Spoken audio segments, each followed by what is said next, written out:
আখির কোনো খোঁজ না পেয়ে ঝিলিককে চড় মারল দেবা।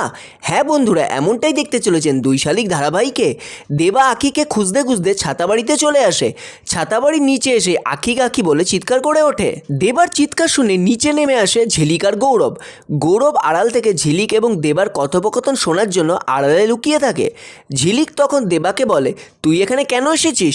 উত্তরে দেবা বলে, আমি আখিকে খুঁজতে এসেছি। আখি কোথায় বল?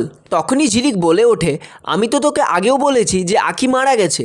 এটা শুনে দেবা রেগে যায় আর রাগের মাথায় ঝিলিকের গালে চড় কষায়। তারপর সেখান থেকে চলে যেতে থাকলে আবারও পেছন ফিরে বলে, আমি যদি ঝিলিককে না পাই তাহলে ছাতাবাড়ির সবাইকে শেষ করে দেব, সব ছিন্ন ভিন্ন করে দেব।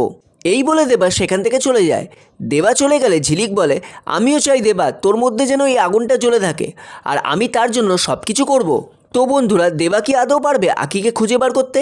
এই বিষয়ে আপনাদের কি মতামত কমেন্টে জানাতে পারেন।